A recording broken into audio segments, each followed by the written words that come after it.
What percentage of calls or emails that you get are spam? Don't bother checking. As of January of 2023, the US received the highest number of spam emails of all countries at 8.6 billion spam emails per day. Spam accounts for 71% of all emails.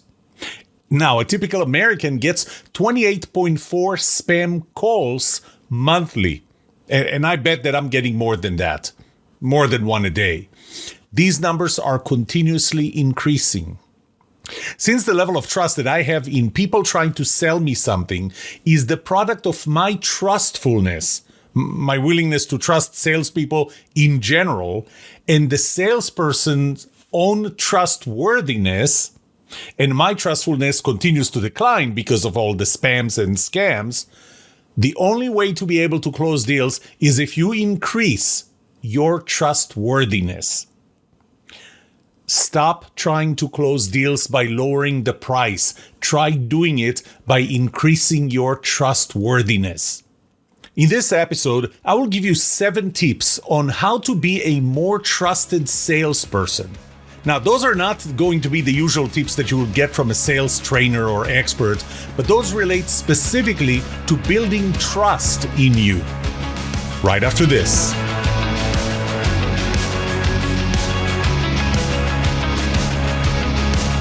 Welcome to The Trust Show. I'm Yoram Solomon, your host, the author of the Book of Trust, and facilitator of the Trust Habits Workshop. My mission is simple. I want to help you form habits that build your trustworthiness, because the answer to this question will have the biggest impact on your personal and professional success or failure. Can I trust you?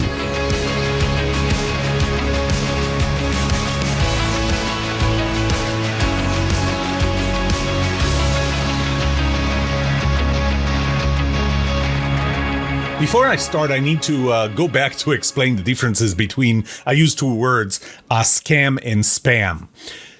In both cases, those are phone calls or emails that you don't want necessarily.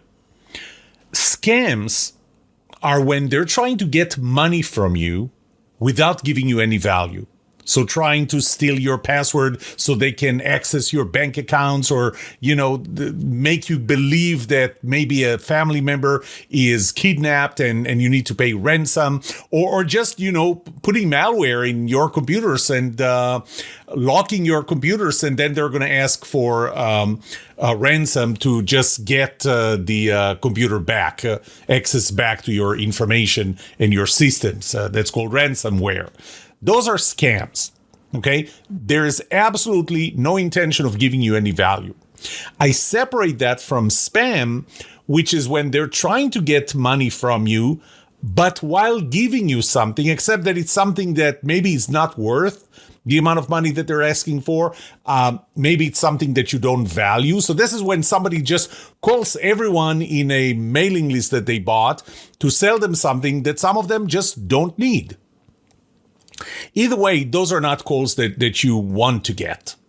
And those calls cause a reduction in the overall trustfulness that we have in salespeople, in companies trying to sell us something. Back in 2018, I did a survey and I asked the question, what is the most important quality for you in other people? And I asked about 6 types of people, and on average across those 6 different types, and the types were your boss, your employees, your peer, a salesperson trying to sell you something, a government representative, and your spouse. So on average, the most important quality was trustworthiness 61.2% of the time.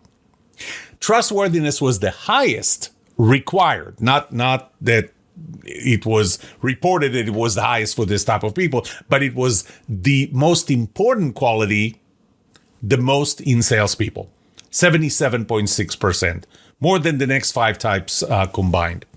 So we value trustworthiness in salespeople 77.6% of the time. So I decided to do another survey, and in this survey, I wanted to see if people are willing to put their money where their mouth is. So I gave this scenario where you want to do some kind of a home improvement project estimated at about $10,000. And you do your research, and you narrow it down to two companies and you invite two salespeople to come over. Both of them are coming, not at the same time.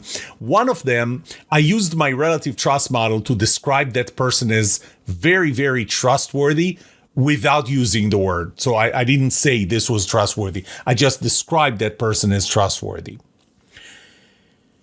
And that person, he was the owner of the business and been in business for 20 years and very good reviews and so on. But the most important part was how they interacted with you and how you felt that they really care about what you get rather than what they have to sell.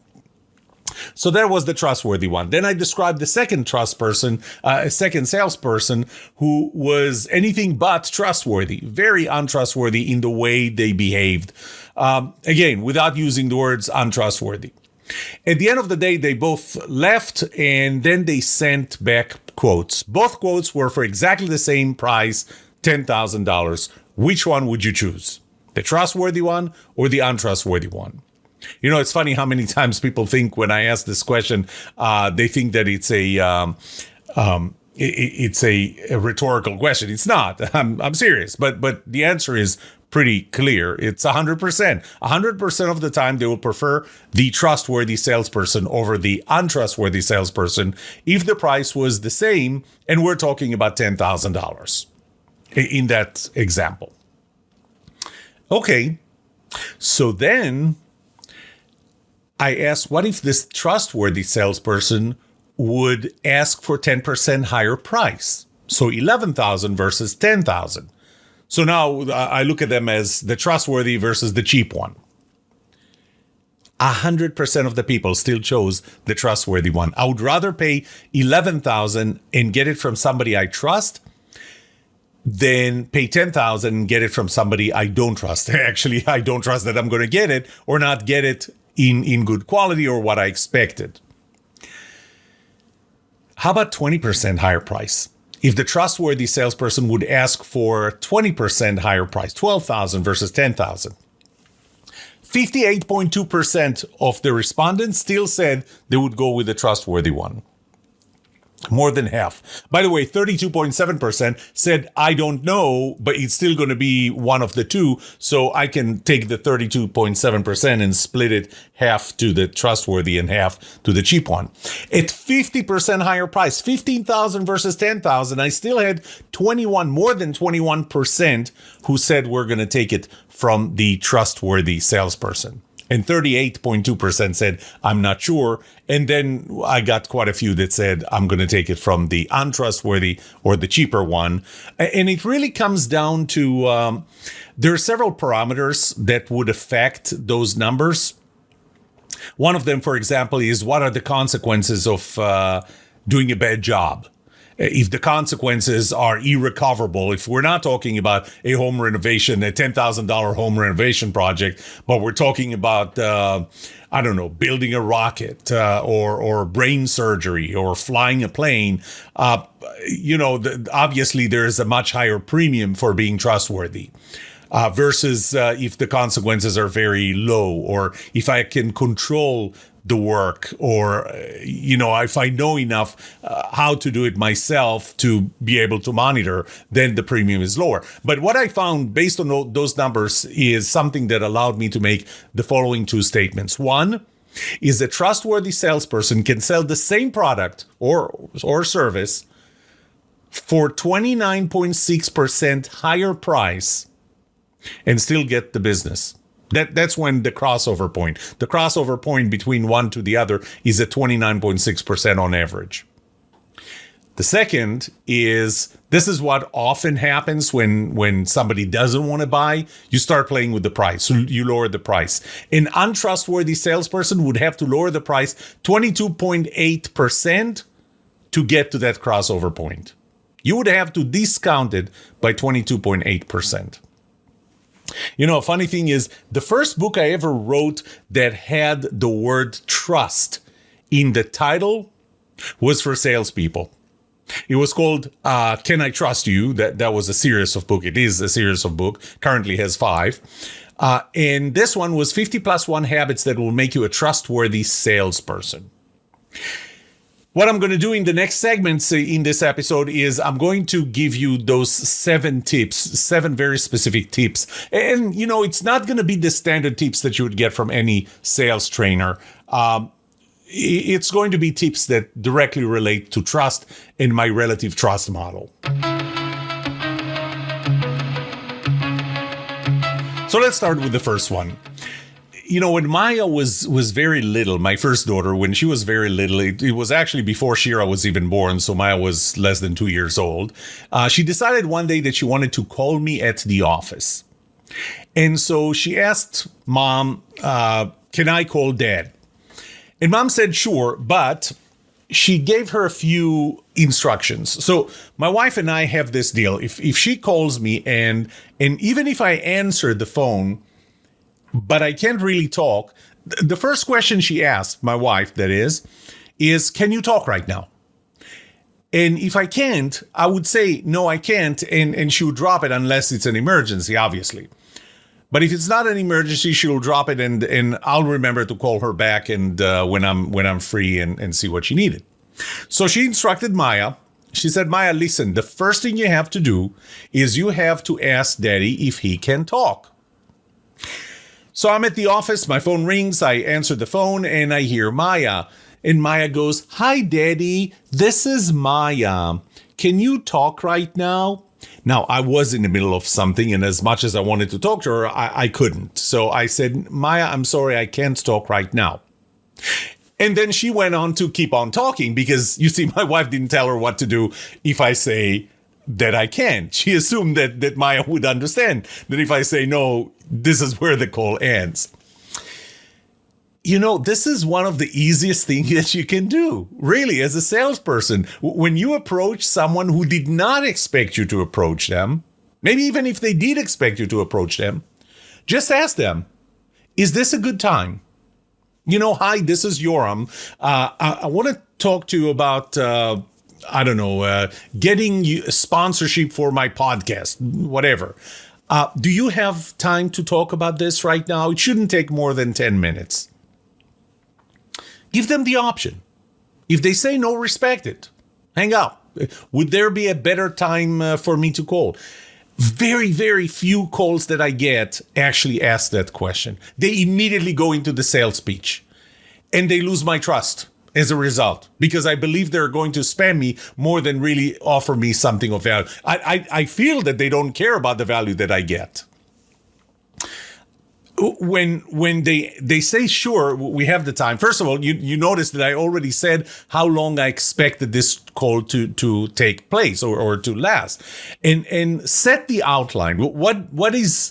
What am I trying to do now? I'm trying to get you to sponsor my podcast. My podcast is, about trust. This is a solo podcast. What I'm trying to get in this call is to see if you're interested so we can set up another meeting maybe, or a Zoom call, because this one is a phone call or what have you. But I'm setting the expectation to what this call, how this call or the sales call or even a meeting, how long would it be? What will happen? What are the possible outcomes? And stick to it. Don't say it's not going to take more than 5 minutes. I mean, how many times do you get a call from someone, even if it's a friend, who says, do you got a minute? And you go, sure. And 30 minutes later, the call is still on. No, if you said it's going to take 10 minutes, one of the best things that you can do is, if you said it's going to take 10 minutes, if we're at 9 minutes, I would actually say, I want to respect your time. I told you this call is going to take 10 minutes. We have 1 minute left. And either you set up the call to end in 1 minute or ask, do you have another 5 minutes that we can continue? It's fine if you don't.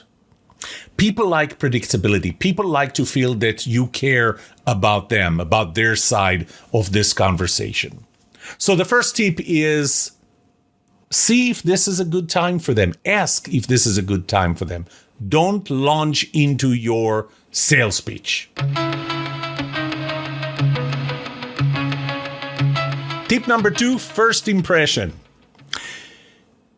We need information to feel safe. We need a certain amount of information to feel safe. When we don't have that amount of information, we make assumptions. Obviously, when we make assumptions, there is a higher probability to misinterpret things that we see or things that we observe or hear or think that we hear or think that we saw. So it's very tricky what happens in the first 8 seconds. One of the examples I like to give in my workshops is when I wanted to renovate our pool. And so I asked for offers, for proposals from 3 different companies. 3 different salespeople came from the 3 companies. One of them came with a very beat up, old, rusted, parts falling apart Toyota Corolla. This is not about the car, but this is the car that he came in with. The second came with a Ford F-150, looked to be not more than 5 years old, good shape, tools in the back, clean. And the third one came in a Maserati, a highly sporty car. My guess it's probably $150,000 car, maybe more. So I show pictures of those 3 cars to people in my workshops, and I ask them, who would you hire? And almost everybody goes for the Ford F-150. And I ask them why. They say, well, the guy with the beat up old Toyota Corolla, he's probably not very good at what he does because he can't afford something better than this. He's not making enough money. The guy in the Maserati is probably skimping on his costs, probably overcharging, because getting a car like this must mean that he's making too much profit. Whereas the guy with the Ford F-150 seems to be very pragmatic. It's a very utilitarian car. This is the car that he needs. He's taking care of it. It's not too old. It's not too beat up. He's not overly expensive, which would make me think that he's making too much profit and so on. So almost everybody chooses the F-150. The funny thing is you don't know anything about the salesperson. You don't know anything about the company. We're making assumptions because we need enough information that we don't have initially. In the first few seconds, first few minutes, we fill up information. You have to care about what you look like when you show up, what you drive, sometimes even the pen that you use. Everything about you lends itself to assumptions that your customer is making. Another part of that is be on time. You know, if you're 5 minutes late, do all people care that you're 5 minutes late? Probably not. But if you're trying to sell them, especially if you're trying to sell them a service, and they look at their watch and they go, he showed up 20 minutes late, and it's not like you apologize. It's not like you called in advance. But by the way, one of the things that I do, if for any reason I'm going to be late, which I try to make sure that I never will be late, but every now and then it does happen. When I know I'm going to be late, like, you know, I'm caught in traffic in a completely unpredictable way, because I try to predict traffic so that I'll always be there early enough. By the way, if I'm 20 minutes early, I'm not going to walk into or knock on their door 20 minutes before time. I would rather wait in the car and show up close to time. But don't be late. Not all people will care if you're late, but those who will deduct from this, will assume that you're going to be late and irresponsible when you actually do the work. One of the best statements, which I really don't know, I couldn't find who originally generated this quote, is that you don't get a second chance to make a first impression. So your first impression has a big impact on the level of trust that your customers have in you. Number 3, find what you have in common with the customer. Do your homework. Now, don't do it in a creepy way. You know, just recently I closed a deal where I found that my client went to the same college that my daughter went to. different times, obviously. Another one lived somewhere where I used to live. And, you just bring this up. And by the way, in order not to be creepy, just say, on your LinkedIn account, it says that. Or Facebook is getting a little tricky because Facebook is more personal rather than professional. But one of the things that I found in one of my surveys was that shared values had the highest correlation with trust, 86%, more than any other component that's in my model. So the fact that you know that you have something in common and you can bring it up immediately builds some trust through the component of personality compatibility and specifically shared values. By the way, be careful. Know what you don't have in common with them and try to stay away from that. To me, at least on Facebook, it's very easy for me as soon as somebody wants to connect with me to tell what party affiliation they have. Why is that? Because I have a lot of friends on Facebook. Many of them are Republicans and many of them are Democrats. So I got members from both parties. And if you're local here, the probability that we have friends in common is pretty high, and it's very easy. A profile comes up, a friend request, and I see who we have in common, and I can immediately tell whether you're a Democrat or Republican. Obviously, to me, that doesn't matter, but for some people, it does. We have a pretty high level of political polarization today, and for some people that really matters. So know what you don't have in common and make sure that those things don't come up. Keep in mind, every person is different. Use empathy. See things from their perspective. Listen, take breaks. When you launch on your sales speech, don't just keep on going and going and going and going. Take breaks. Let them ask questions. See if they're following you. Ask if everything is clear. Maybe repeat something to make sure it's clear. When you listen to them, listen, as Stephen Covey said, listen with an intent to understand, not with an intent to respond. Don't make assumptions yourself. If you're not sure about something, you don't make assumptions. You need to make sure that they are not in a position to make assumptions. So you're clear, you're transparent, but make sure that you don't make assumptions about their perspective. Ask whenever you're not sure. Pay attention to their body language. Their body language might say something a little different than what their words do. And I'll talk more about that in number 6. And respect their boundaries. There are certain things that you can say to one person, but not to another person.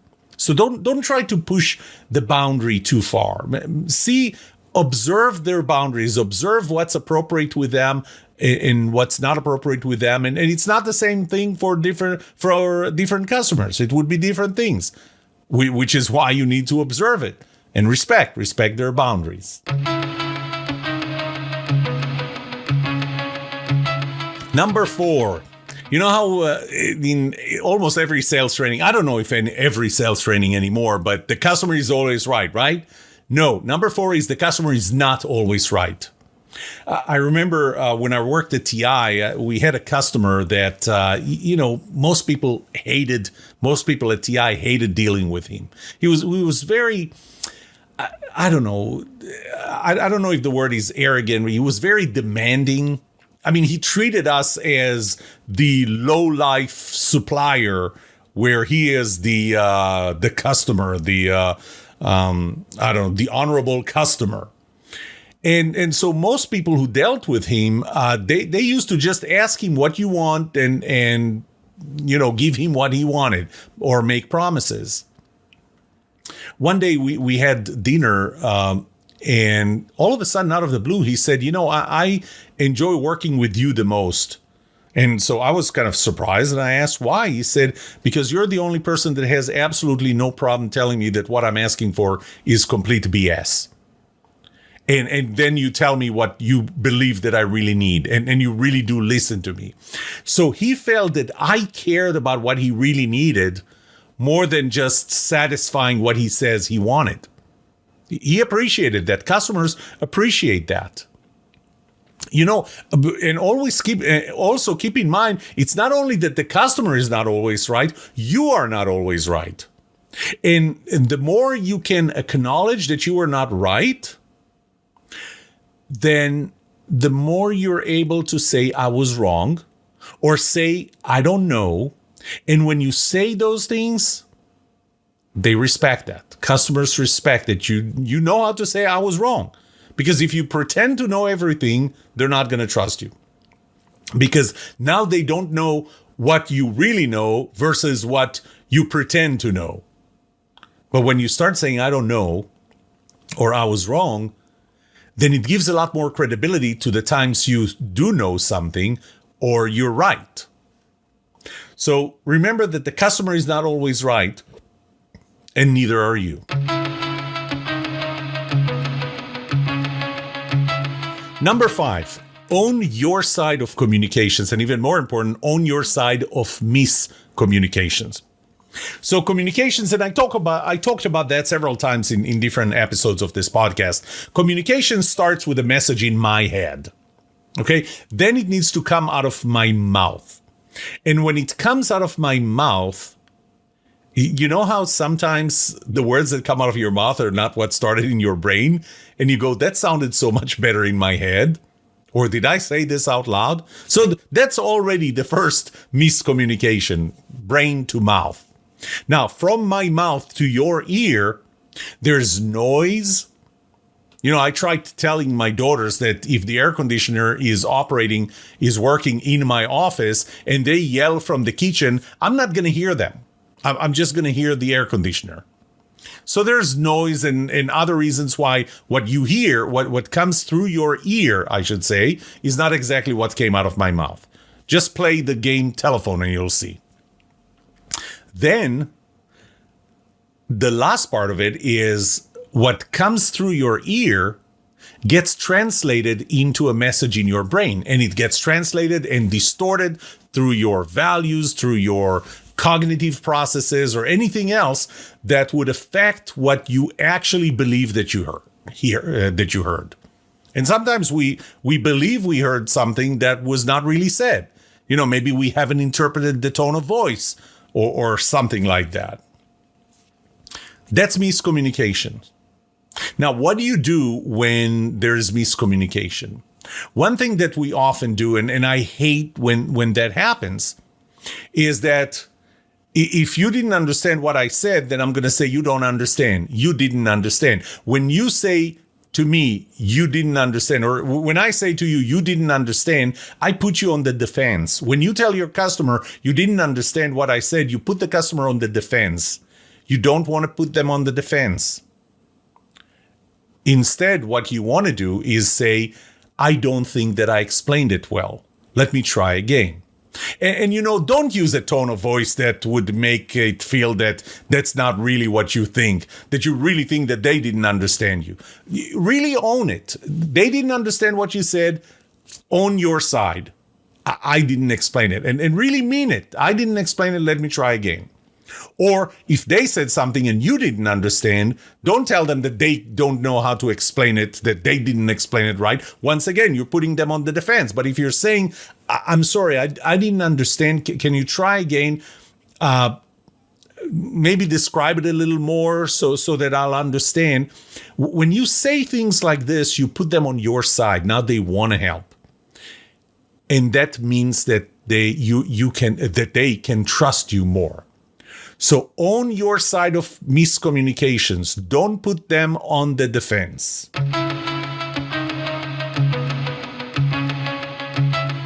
Number 6, the level of trust that one person has in another person, or the trustworthiness of the other person, is made of 2 groups of components: who you are and what you do. What you do will affect a sales call. When you're interacting with someone, trying to get to a deal, trying to get to a sale, it's what you do. And what you do is made by the positivity, and that's essentially everything else that I described, but it's accelerated by time and intimacy. The longest it will take you to close a deal is if you try to do it over email. It's going to be faster over the phone. It's going to be the fastest if you do it in person. But Albert Mehrabian, in his book Silent Messages, in the introduction, said when the words that we use and the hidden messages contained within them are inconsistent, people distrust what we say. Or something very similar. So seeing that your body language and your words, and so let's just say nonverbals and words, seeing that they're consistent will accelerate the trust that your customer has in you. Seeing that they're inconsistent would accelerate distrust that they have in you. So assuming that you say what you mean and you mean what you say, therefore your body language or nonverbal communication is going to be consistent with your verbal communication, try to meet in person. Second alternative would be over a video, some kind of a video call. And again, even if you're doing a video call, make sure that you look professional. Don't go for phone calls or emails. Those will take forever to build trust with your customer. Finally, know how bad your product is. Know when to give up, I should say. Know when to give up. Nothing is perfect. Your product or your service is not perfect. If you pretend that it's perfect, if you cannot point out what's not good in it, then you can't be trusted for exactly the same reasons I described before. Because if there's nothing wrong with your product, if you can't tell me one thing that's wrong with your product, and I'm not saying volunteer it, but don't pretend that it's perfect, then I don't know how to distinguish between what you said and what is not real, what's real and what's not real. Because everything is good coming out of your mouth. The other thing is, don't badmouth your competitors. When you see that you're about to lose a sale maybe to a competitor because the customer starts bringing up the competitor, that's not a signal for you to start badmouthing your competitors. When you badmouth your competitors, your customer or potential customer loses trust in you. Now, you know, the series of books that I wrote, Can I Trust You? Each one of them is titled like 50 plus 1 habits that will make you a trustworthy salesperson. 70 plus 1 habits that will make you a trustworthy leader. 67 plus 1. What's the plus 1? The plus 1 is to know when to give up. You know, I don't remember the name of the movie, but with Alec Baldwin, you'll know what I'm talking about when he comes in and talks about the ABC. Always be closing. Everything needs to end with closing. Not every interaction need to be closed and not need to end with closing a deal.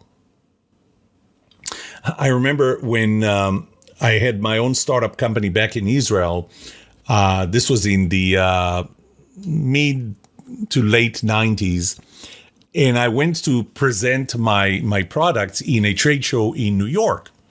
And I took my wife with me. My wife is not a salesperson, but she came with me to act as a salesperson. And, you know, I explained enough about the product. And I remember once overhearing her in our booth, talking to a customer. And the words that came out of her mouth after having a conversation with the customer is, this product is not right for you. And I was boiling when she said that. I was like, you're not selling. You're telling them not to buy. But what I realized is, you know, maybe she could close the deal, but it's still not going to be a product that they need or the value that they need. And what we created is we created a bad customer. You know, even when you don't close the deal, you may not close it now, you may close it later. As a professional speaker now, I can't tell you how many times I was pitching to deliver a keynote or a workshop or an educational session, whatever, in a conference, and they didn't take me. And they told me that they took somebody else. And I replied to them saying, that's a great person. She's a great speaker. You're going to love her and be successful with your conference.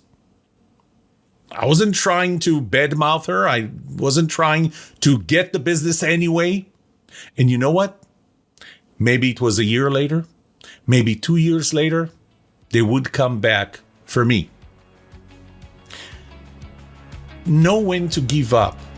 Know how to close when there's no deal to be closed in a way that maybe in the future you will have another deal.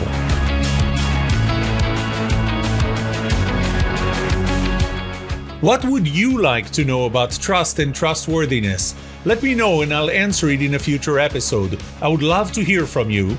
Email me at yoram@thetrustshow.com. If you like this episode, subscribe to the show so you will automatically get notified when I release a new episode. Rate it. Write a review for this podcast because those ratings help not only you, but also others looking for podcasts just like this. If you're looking for more resources to learn about how to build trust, be trusted, or know who to trust, look up my workshops, online courses, books, or go to my website, trusthabits.com. And remember that the answer to these two questions will have the biggest impact on your personal and professional success or failure. Can I trust you? And can you trust me? Thank you for listening or watching The Trust Show.